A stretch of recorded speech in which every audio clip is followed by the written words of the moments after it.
All right, so we're the first Shabbat after Rosh Hashanah. Of course, very interesting to me. You know, it seems like I don't know. Rosh Hashanah, you build up. All of a sudden, okay, it's already over, and too fast. Am I falling back into my to my old habits? I mean, I don't know. I'm not so okay with that. But you know, nobody asked me. Anyway, so we're coming towards the end of the. Towards the end. By the way, guys, I wish those of you video audience could have smelled the smell of chulin that Ari had made us here. I smelled it all the way outside. גם אתה הרחת את זה? You smelled it outside? איזה ריח, ממש גן עדן. אני אומר לכם, זה, אני חושב, instead of the man, they ate chulin. Anyway, so Moshe Rabbeinu, before he's dead, HaKadosh Baruch Hu calls him, and he tells him a few things. And basically, HaKadosh Baruch Hu tells Moshe Rabbeinu what's going to be in the future, and that does not look so promising. Doesn't look so promising. And it says, "Hincha shochev im avotecha," you're laying down with your ancestors. V'kama ha'am hazeh v'zana achrei Elokei nechar asher haaretz, Elokei nechar haaretz asher hu yavo shama b'kirbo. The people are going to betray me, and he uses the term prostitute themselves after the gods of the land. Ve'azavuni, and they would left me. Ve'haferet briti asher karati ito. And it says ve'azavani ve'haferet briti means the whole Am Yisrael is one body, which is very, very, very different. You just say azavuni, and they left me. Azavani, ha'am. It's very harsh. I mean, it's very sad. If you think about it, I mean, really, how? Okay, I'm not talking about those who are completely secular. That they, for them, nothing exists. You know, besides themselves and the image in the mirror. Maybe the image in the mirror more than themselves. I'm talking about people who say, "Yeah, do you believe there is a God?" Yes, I believe there's a God. Okay, are you keeping what He said? I don't understand how is this possible. I don't understand how is it possible. And then he says, "Chara v'chara api bo bayom ha'u," and then I will get really angry at them. Ve'azavtim, and I would leave them. Ve'hestarti panai mehem, and hello Sam, good thing to see you today. Where you been? I want to do us a favor. Sam boy, yes. Just make sure that the stuff goes all over now that you shook the bottles. And he says, I would leave them, and I would hide myself for them. Umetzau raot rabot vetzarot, and they will have a lot of hardship. Ve'omar bayom ha'u, and then he would say in that day, Halo al ki en Elohai bekirbi metzauni raot, and because God is not around me, that's why I'm in such deep trouble. And then it says, Anochi aster astir panai bayom ha'u al kol hara asher asa ki panai le'elohim acherim. And we'll talk about those, what we call hastaros ponum, hastarat panim. So, as a reaction for the bad actions of the people, the bad ways of the people. So, first of all, we have what we call hester panim, the first stage, hester panim. Hester panim means really, really hiding. Right? HaKadosh Baruch Hu would remove Himself a little bit from us. We'll, Be'ezrat Hashem, develop this a little further. And the second stage is aster astir. Now, aster astir from the pshat of the pasuk, and that's what I always used to think. It seems that is the process of HaKadosh Baruch Hu hiding Himself from us. Again, not that HaKadosh Baruch Hu is not present; it's just hiding Himself for us. It seems like it's getting more and more. And Chachamim saw in this expression, aster astir, as what we call in terms of to the matter of hashgacha, of how HaKadosh Baruch Hu actually handles Himself with us. And then we say, of course, the question comes, aster min haTorah minayin, How do we know that Esther is from the Torah? So the Gemara in Cholim in Daf Kufla Metet Amud Bet Shura. I don't know. 7. I don't know. I don't know. Shura, don't ask me lines. I don't know what line. It's so not important. It's which line. People get very impressed. Oh, it's this Gemara, this page in the Mahadura, so and so, 20 lines from the top, third word from the left. You know, like. That's all you had to say? I mean, I thought you were going to tell me something. Yeah, whatever, whatever. Anyway, however, it says, so the Gemara says, Va'anochi Aster Astir. Right? So therefore, the length of this, Astir, Esther, and so on. So besides the phonetic, similarities of Aster and Esther, or Astir and Esther, there's actually a very deep mahalach, and there's something very deep that is actually happening here, and it's really a whole different way of the world is Kadosh Baruch Hu interacts with the world and how the world conducts himself, and the problem is that as the change occurs, Sam, why don't you grab something? As the change occurs, we need to understand that, and we must adapt ourselves to the new way the world is happening, and to understand that what was good for our ancestors, our forefathers, is not necessarily going to work with us as well, because they had a tremendous different interaction with God, and God interacted with the world on a totally different scale, totally different magnitude and fashion that doesn't apply to us. Similar to that will be, the paleo diet, yes, the cavemen ate that, so they were healthy, you're right, and they died what, they were 25 years old, if you're sitting in the office all day long, you're getting your arthritis on your thumbs on the age of 20, paleo diet is not going to do it for you. I mean, you got to be an absolutely idiot to think that. But never mind, we're not getting about diets now. So, what does it really mean? Let's look exactly what Hester Panim is. The regular Hester Panim. So on the surface, it has to do with something that is hidden. Okay? Saddiq. יש אוכל בשבילך, יש גם שתייה ויש גם חריף. חריף זה בשביל התורה. So, למה הדבר דומה? For example, let's say a person is playing hide and seek with his child. So the parent is hiding. He can see the child cannot see him. Doesn't mean that the parent is gone. He's still here and sees him, but he's removing himself from the picture. Excuse me. Today it will be very easy for us to understand that. I mean, we all have cameras and and stuff like this, so we could. It's easier for us to understand this, and yet for whatever reason we absolutely don't give a flying whatever, and we keep acting like idiots that we always act. HaKadosh Baruch Hu made it for us. Why didn't Dafka made it in this generation? Because we need those examples, those technological examples to understand what he's saying. And we I don't know, I mean, I sound like I'm scattered in terms of that, but believe me, there's so much here, it's like my mind is racing, I can't speak as fast as I'm thinking, because there's so much here, it's unbelievable, believe me, it's loaded. It's a small parasha, but it's loaded. So, the reality of the child is alone, right? And the child doesn't see the father, the child is alone, and regardless of the fact that the father keeps on watching the child and watching over him, the kid feels alone. And it kind of goes along with what we were talking about this morning, about feeling alone in the world and not feeling alone in the world. So this is a very subjective experience, and it's not an objective situation, very subjective, that's how you feel. And the kid feels alone.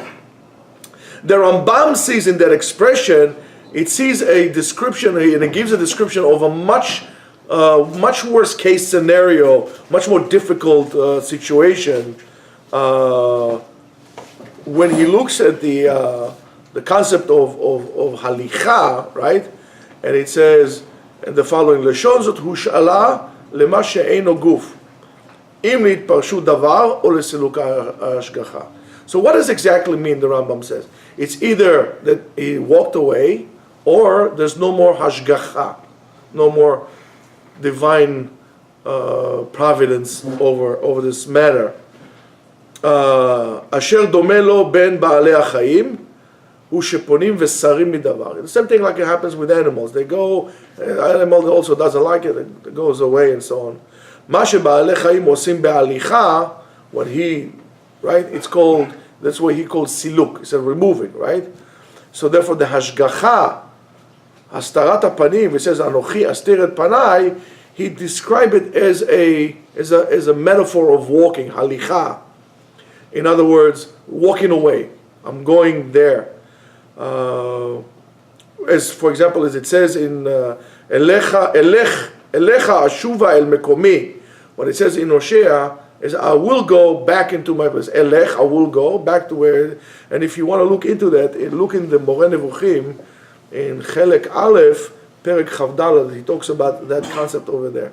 So therefore, the Siluka Shechina, removing the Shechina, indicates to us a tremendous transformation and a change that is then just like from the Hester Panim. Now he removes the Shechina away. So a father that left his son alone and is walking, from his child, is not the same. It's not the same thing as the father who is hiding and still watching his kid. Now remember, we're talking about Vatireu ben Asichim, we're talking about Ishmael, and she's watching ben Asichim, and so on. So she still had something to do with the child when Avraham says, Habibi, tistalek mipo, lech mipo. I don't want to see you anymore. So get this metaphors and see what does it mean, because we went away from HaKadosh Baruch Hu. HaKadosh Baruch Hu says, you don't want me? Okay, Allah. A little bit different than what we learned today from the Zohar. But nevertheless, that's what the Pasuk says. So,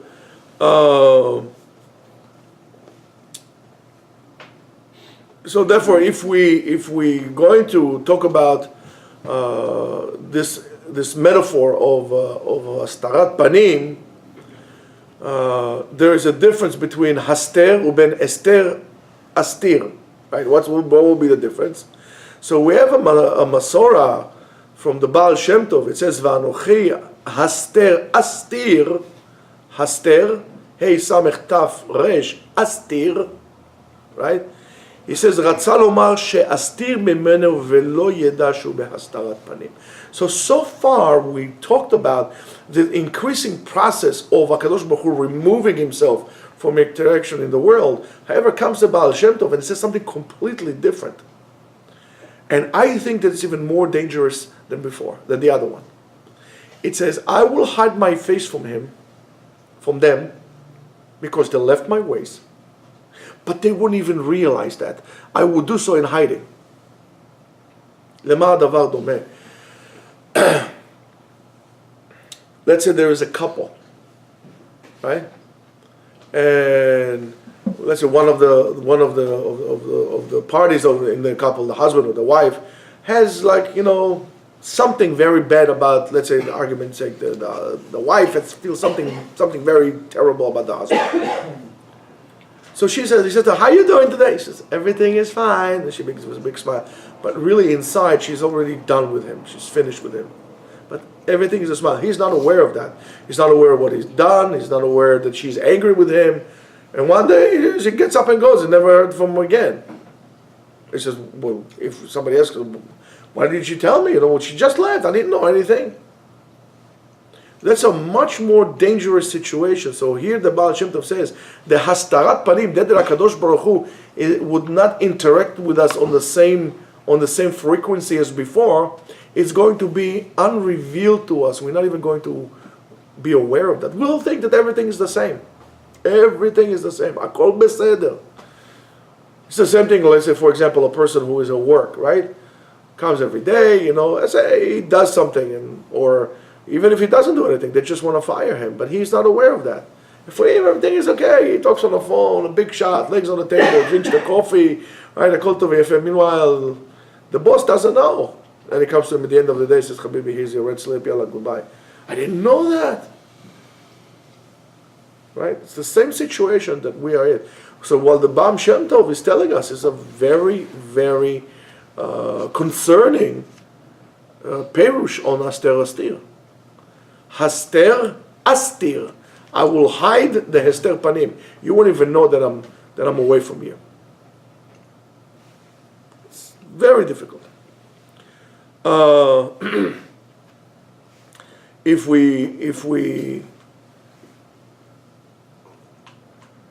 we're going to again look at this hastarat panim, so the way the Baal Shem Tov says, it's really complete lacking of situational awareness. In other words, we're not aware of what is happening around us whatsoever. So I mean, I can't disconnect myself from that concept because it's so bothering. It's so bothering. You think everything is okay, and it's not okay. It hasn't been okay. And that's why I'm saying, I don't know. For me, it's very troubling, this concept, because as I said to you when I started, Rosh Hashanah is over, Yom Adin is over. Oof, yalla, let's go on. Can't wait until Sukkot is over. Let's go. We can go back to business. You think everything is okay? We don't know what's going to happen. Like those people who go to, let's say, Uman and Rosh Hashanah. A husband comes back from Uman, sits on a sofa like a thud over there. His wife says to him, "Come on, help me out, clean up the house. What's the matter with you?" So he said to her, "I'm nach meuman." וזה משוגע שילך לאומן, צדיק. תראה, הלך חולצה לבנה, חזר עם חולצה כחולה מאומן. מה קרה לך? השתגעת? Anyway, we won't say who it is, right? Anyway, so we can also look at this Esther Panim a little bit different, but on the same line, but a little different. And Chachamim saw Megillat Esther, really the picture or the example of what is Hastarat Panim. In Megillat Esther, of course, the name of Hashem is not mentioned whatsoever, and we know that. But there is a place that you could really feel that whoever wrote the Megillah is reaching like the limit of okay, I can hardly keep it anymore here, right? And Mordechai that's the case when Mordechai, what's the matter, Breslev, you smoke there too much.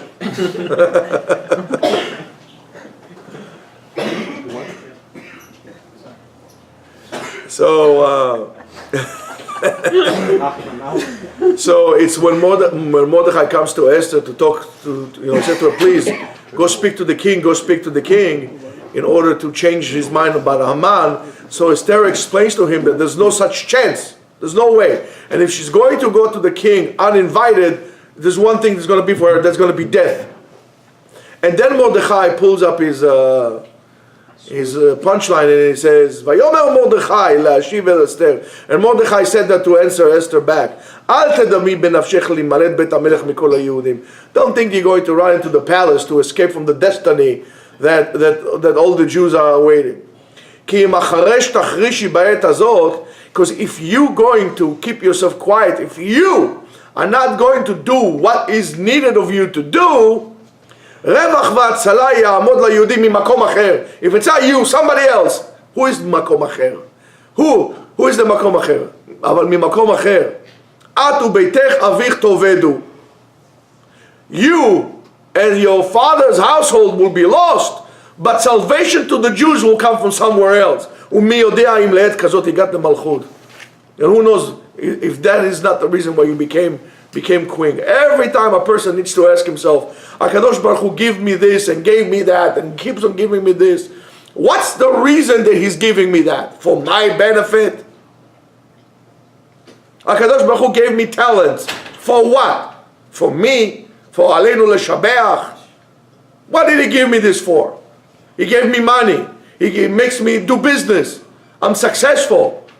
Why did he do that for? For me. I gave it to you because you're the kli, you're the vessel to help. You're not helping, so therefore you're a clogged drain. It's not good.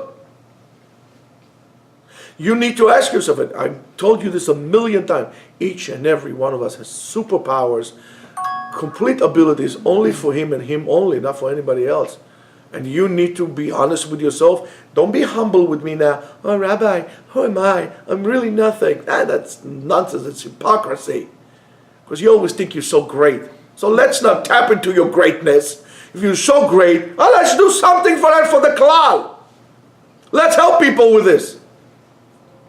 Not for yourself, you selfish brat. You got a whacking.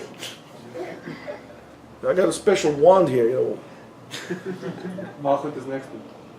Shit, let me tell you. Anyway, so now, of course, what is the makom acher which the Yehudim have the Erech v'Hatzalah? So when we're talking about, we says the makom, hamakom yenachem etchem, right? Mi ze hamakom? HaKadosh Baruch Hu, right? So makom acher, that's HaKadosh Baruch Hu. And makom acher is, it's also from a different place. So if we talk about it secularly, right? Makom acher, so if not you, somebody else will. However, makom refers to HaKadosh Baruch Hu. But regardless of that, so one needs to understand that.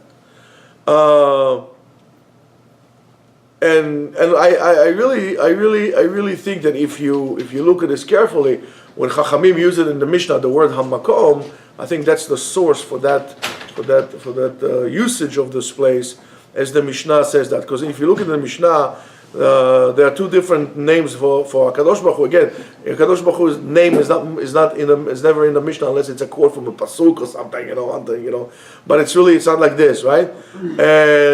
And so the Shemot and Makom v'Shamayim, which are two different attributes for HaKadosh Baruch Hu when we refer to it as in the Mishnah. So it's really Makom v'Tanakh. When if you look at the Tanakh or in the Torah, it never appears. It's always the Shem of Hashem, not Makom or not Shamayim. So that's, if we look at this, Makom and Shamayim, these are the two names that in a way there is a hint towards HaKadosh Baruch Hu. So every time we use a Makom, when we use the word Shamayim, we refer to HaKadosh Baruch Hu. So b'makom acher means from in this case would really be from HaKadosh Baruch Hu, not from a different person or different, right? And if you look at this, the Mishnah in Masechet Avot, it says, "Yistakel b'shlosha dvarim ve'yeh ta ba lidei avera, da ma lemala mimcha, va'ayin roa ve'ozen shomat ve'kol ma'asecha b'sefer nichtavim." Know what's above you, right? And then eye sees and the ear hears, and all your actions will be written in the book. Of course, it's very easy for us to understand that, because I can show you videos of yourself, something from a month ago, and or if you go to your parents' hiding places, because that's what your parents do in hiding. If you didn't know that, when all the kids are sleeping, they go to put VHS tapes of you when you were little drooling, VHS, and if you're older, they put 8 millimeters. Oh, look at him, he's so cute. Look at him, turn into a month. Hey, he's so cute when he was little. Right? I'm sure you heard it. When you were a baby, you were so cute, and now why am I a monster? Right? איזה חמוד היית שהיית תינוק. שם אני מחמור. But so you could understand again how it's been recorded. Now, so let's go back 1 second to Moshe Rabbeinu. So Moshe Rabbeinu is getting ready to leave the world, and maybe B'ezrat Hashem one day we actually talk about how Moshe Rabbeinu left this world. And there is a very interesting story in the Midrash, and usually, I'm not a Midrash person. However, there's a Midrash that you could learn some musar from it, and therefore I'm going to use it with your permission. Con su permisión. And we need to understand that living this world was a very difficult process for Moshe Rabbeinu. Very difficult process for Moshe Rabbeinu. Why? Because he really wanted to stay. He didn't want to leave. He wanted to stay. But of course, Moshe Rabbeinu wanted to stay for a different reason, not the reason that we want to stay here. He wants to stay for a different reason. We want to stay here because we're afraid of dying. But Moshe Rabbeinu was not afraid of dying. He wanted to stay for a different reason. And so when Akadosh Baruch Hu tells Moshe Rabbeinu to go, which was, what day was that? Zayin Be'adar. Moshe Rabbeinu says Akadosh Baruch Hu, listen, let Yeshua be the leader, let him be the teacher, and I'm going to be his students. But let me stay in this world. I don't care. Let me stay in this world. So Akadosh Baruch Hu asked Moshe, you really think it's possible for you to live your life being the Talmid of your Talmid, your student of your your student? I mean, you think you can live with that? And he says, you know what, before you answer me, how about you try it for one day? And one day, go and act to Yeshua as Yeshua acted towards you when he was the teacher. So Moshe said, Allah, beseder, kaniti. Beseder. So Moshe goes to the house of Yeshua, right? And he comes over there. He goes. Actually, there was no knock on the door. It was a tent. So knock on the tent. Yeshua opens the door. Rabbi, ¿qué pasó? Mi colonel, what are you doing here? You know why they spoke Spanish? There was Faradim, yeah. לא כתוב בתורה מוישה, כתוב משה, right? היו ספרדים כולם. Anyway, so it says, what are you doing here? So Moshe says to Yeshua, my master, my teacher, my sifu, my sensei, grasshopper, I'm your grasshopper, come with me. And he goes to the left of Yeshua. Because there's a halacha where you're supposed to walk with your Rebbe, right? You have to walk on the left side, and so on and so forth. And so therefore they're going like this to Oil Moed. Yeshua is very, what's going on here? It's weird, but he said, so they're going to Oil Moed, and immediately that's where, the Oil Moed, that's where the prophecy came to Moshe, and the lights, and so on and so forth, the whole thing. So all of a sudden the light comes, and the light comes upon them and separates them, and then the prophecy is given to Yeshua, it's not given to Moshe. When the cloud goes, Moshe asks Yeshua, he says to him, Josh, call him Josh, no? Josh, what was the cloud? What was he saying? So Yeshua goes, said, the prophecy, we know. But what did he say? What message did he get? What did Kadosh Baruch Hu tell you? So, the Kadosh Baruch Hu told Yeshua, he says, what's going to happen, of course. So Yeshua tells Moshe, when I was your Talmid, did I ask you what he told you? It was revealed to me, and only to me. It wasn't revealed to you. At that moment, guys, at that moment, Moshe is screaming. It says, Mea mitot velo kin'a achat. I would rather die 100 times than not to be jealous one time. I don't want to feel jealousy. So of course, how could it be that Moshe felt jealousy to Yeshua, right? Moshe was the most perfect neshama. So you understand that when you're jealous at somebody, there is a chisaron in your neshama. Your neshama is not complete when I'm jealous. How come he has it that I don't have it? I'm like, oh, yalla. As yesh lo, no as ma. Ma sheyesh lo, he has more money, he has more problems, I don't want his problems, so therefore I don't want his money. I'm not jealous he's successful. That's what it is, It is what it is. So, it seems like if Moshe is saying, listen, I would rather die than to be his student, but that's not true. That's not true. Because Moshe cannot be mekaneh, and so on and so forth. We have the concept, of course, we all know the concept of kin'at sofrim, and that kin'ah is towards people who are being developed spiritually, and they elevated themselves spiritually. And we see somebody who says, I really want to be like him as well. I want to become a. Here goes the window. There's humidity here. I really want to do so. I want to be like this. So those things didn't really apply to when it comes down to Moshe Rabbeinu. And when Moshe Rabbeinu asked Yeshua, tell me what the Kadosh Baruch Hu told you, tell me what the prophecy, what Yeshua basically tells Moshe Rabbeinu something else. He says, Moshe, in other words, let's open the parentheses. Moshe Rabbeinu, don't you understand? Your neshama is perfect. It's perfected. You're perfected. You don't need any more messages. You don't need any more. You reach the highest level that a human can reach. You don't need to learn anymore. And because you completed your neshama, perfected your neshama to such a level, in other words, for you, there's nowhere to grow. There's nowhere to grow. Nobody reached a level as high as Moshe Rabbeinu, nor can anybody reach a level higher than him. It's impossible. That's why I'm saying to you, realizing that you don't know is a good thing. Because there's somewhere for you to grow.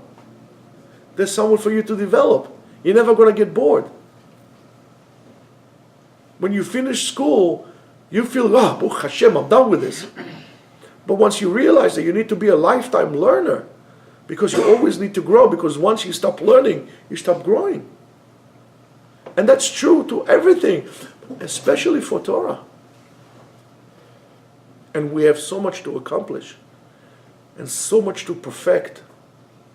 So much, especially after, if we did a real down to the bottom look into our neshama before Rosh Hashanah and during Rosh Hashanah, we realize we have so much to work. So much to work. And after Tzom Gedalia, I think they should take away Tzom Gedalia, I'll tell you what. Because I see with people, that, many times after Tzom Gedalia, they feel they did Tzom Yom Kippurim, they're already free, Yallah, nakol beseder. We asked slicha, we fasted, nakol beseder, lo tzarich klum. And now it's big festivals, everything is a big festival. That's not true, it's not the case. So the only reason that Moshe Rabbeinu wanted to live in this world is really to grow and to develop and to change. And when he sees that he cannot grow anymore, there's nowhere for him to grow, he says, I would rather leave everything. Every time, every morning, Moshe Rabbeinu woke up in the morning, as the Shulchan Aruch says, it gaber ka'ari. Right? All right, it's a new day. What can I do today different to serve Hashem better? How could I become better today? Rabotai, this attitude is saved only to those who reach the highest level of anything. Lehavdil, for Moshe Rabbeinu, if you were an athlete today, you want to become better. You're driven by this. There's another. What's the name of this guy? Bolt. The guy who runs, right? Okay, so he wants to run 1/100th of a second faster. Who pays attention to 1/100th of a second? I'm lucky if I can run 100 yards. He's 100th of a second. So you understand, though, that when you reach such high levels of performance and achievement, even 1/100th of a second will make all the effort that you put in a year. What? It's 1/100th of a second. You know how many 1/100ths of a second we waste in a second? 100 of them. He practices a whole entire year. He practices a whole entire year. A whole year. And that's 24/7 of eating and exercise just to make that 1/100th of a second less than he did last year. Do we have this in us? Do we get down to the nitty-gritty of 1/100th of a second of our actions that will be worthwhile for us, even if I became better in 1/100th than what I did last year? It's worth it for me because I'm still better. Do we pay attention to this, for crying out loud? We just had Rosh Hashanah 2 days ago. And we already forgot everything. Yeah, you understand how Moshe Rabbeinu is? He's a giant. The Midrash tells us it was 10 feet tall? Spirituality, right? It was like so big. I mean, it was a regular guy, Moshe Rabbeinu, maybe 5'10", like me. right? But I think it's an exaggeration, or de-exaggeration. Why? Because if you understand what Moshe Rabbeinu is taller than Mount Everest. Every morning that Moshe Rabbeinu woke up is if I'm not going to grow today, I'm not going to grow tomorrow. If I'm not going to become better today, I'm not going to become better tomorrow. Every single day. That's why I said to somebody this morning, no more I'll try. What are you doing somebody a favor? Oh, I'll try, Rabbi. I'll try. What do you mean you try? You will. You have to. I really try to make an effort to come to Yeshiva to learn. What do you mean? What do you mean? I should send you all to the Marines. You get some attitude of what does it mean to get better. You need some military training. I'm really serious to wake you up, to understand what is it you're capable. So therefore, when he realized that I can do so, he says, "Mea mitot velo kina achat." Basically, he's saying that death is a much better choice than living life without growth. And I'm not talking about growth this way. I'm talking about spiritual growth. Moshe understood that his neshama cannot grow anymore in this world, and the only way for him that he can continue growing is once he departs from his body and leaves the body behind and grows like this. And that's what we were talking about this morning. You know, if you think about your dreams, you know, in your dreams you run a whole movie. Sometimes you run like Jason Bourne. You jump, you know, cars, elevators, I don't know, whatever you guys dream about, right? Let's talk about good things, not the other things you dream about. Anyway, never mind. Anyway, so in your dreams, it's like a whole entire movie, at least like a movie that would last, you know, an hour and a half, lefachot. But the average dream is anywhere between 7 to 20 seconds. So how is this possible? Because your body doesn't have to, your mind, your brain does not have to, is free from the body, from all the sensation. You're sleeping, so your mind works faster. So once you disconnect from your body, things are a little faster, a little different. So Moshe Rabbeinu realized that, says the only way for me to grow is to grow if I disconnect from my body. And by the way, that's giving you a little sneak preview. That's basically how he died. He's separated from his body. So, this is very, very important to us, especially in this Shabbat, to really beg HaKadosh Baruch Hu, somehow, maybe before Shabbat, but especially this, to get this awareness of Moshe Rabbeinu, that because if you're going to pass this month, and you know, before you know, we're going to talk about Chodesh Cheshvan, we're going to say the famous Chatam Sofer that we always say at the beginning of Chodesh Cheshvan, right? And if you think, okay, I finished now Chodesh Tishrei, I called Tov Yafeh, I'm spiritual, right? I'm spiritual. I went to Uman, I saw a couple of blonde ladies there, I'm very spiritual, smoke a joint or two, right? Never go again. Like I'm very spiritual. I stand over there, no, not mentioning names. I cried in my sleep. I cried in my pillow. I cried in my davening. I'm very spiritual. Ani ruchani. Yalla, let's go. No, that's absolutely not true. It says, if you feel that you are really connected and so on and so forth, and I see some light, you're never going to grow. Ani ala kefak. It means everything is bad. You need to always feel the hunger. It usually happens to teams who won championship few years in a row. They're not hungry anymore. So all of a sudden comes an underdog, and who wins? Not the better team, the hungrier team.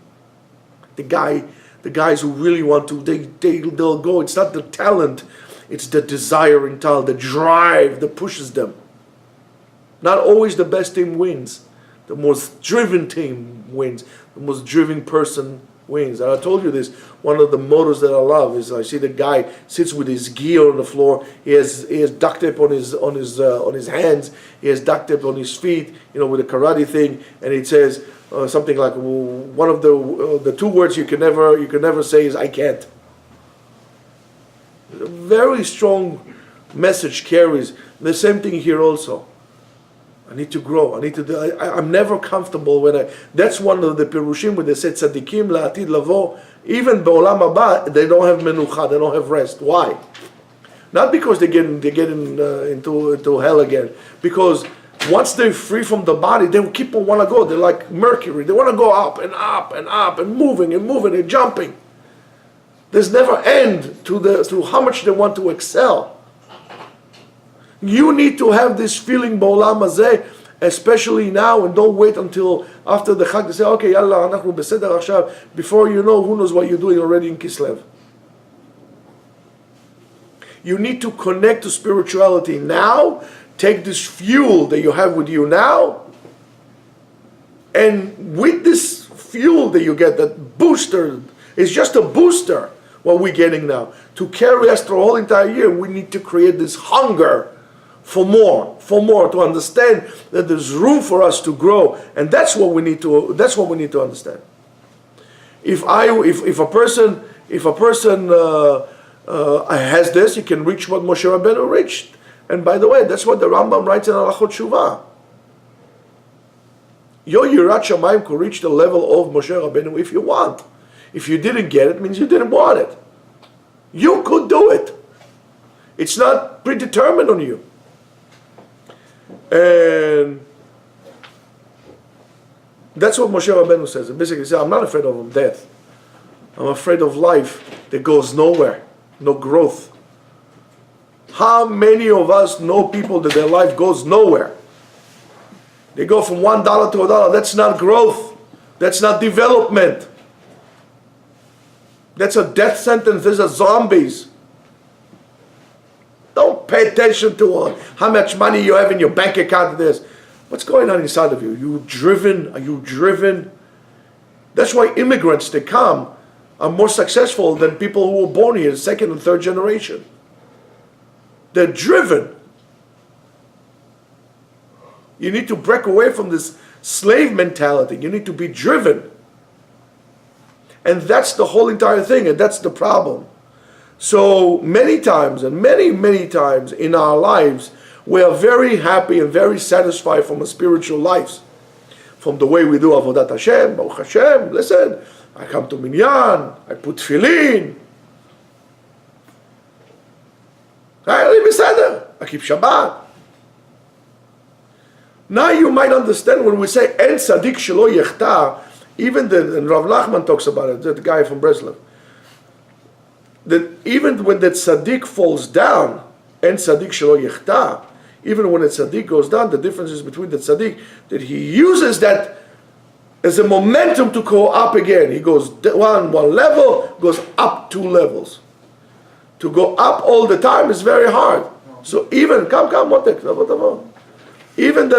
that going down, the yerida letzorech aliyah is to go up. And the fact that if a person says, spiritually I'm good, I don't have to worry about it.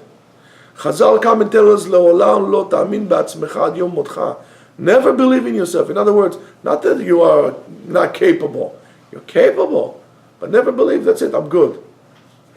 And you could see it with anyone, with boxers or whatever it is. As soon as they stop fighting, they become donuts, become fat.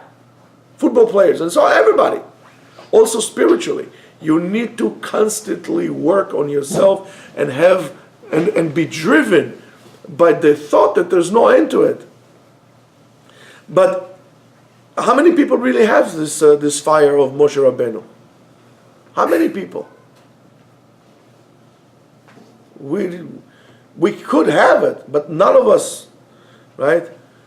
The people, Moshe Rabbeinu says, I would rather die 100 times than to live one day without an urge to grow. That's what he was saying here. To think a person is greater than me because I am down spiritually from him, I can't do this. I need to want to grow. That's why Kadosh Baruch Hu told him what he told him. And one of the greatest gifts that we got through Moshe Rabbeinu, of course, is Shabbat. It's Shabbat. And in this Shabbat, we need to start understanding that we really need to want to live. You don't want to die. Nobody wants to die. Even if you do, please see me later. I'll send you to LIJ, to the mental, and take care of you immediately. We don't want to die. But it doesn't seem we want to live as well. Wanting to live is wanting to grow, to develop, to explore, to find out, to be challenged.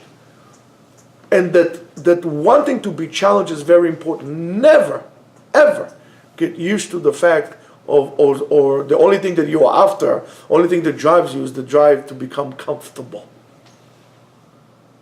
And that's what we were talking today. The derech of Torah, that even if you have, not that you become a Talmid Chacham only if you eat bread with salt and drinking water in a test tube and sleeping on the floor. No. Even if this is what you have, that's all you have. You're going to continue striving and toiling on Torah because nothing, you are unstoppable. You need to understand and internalize that. And don't fall into the trap of comfort. If you're comfortable and you think it's all good, you know that you are done. And I can tell you also that this is a sgula for long life.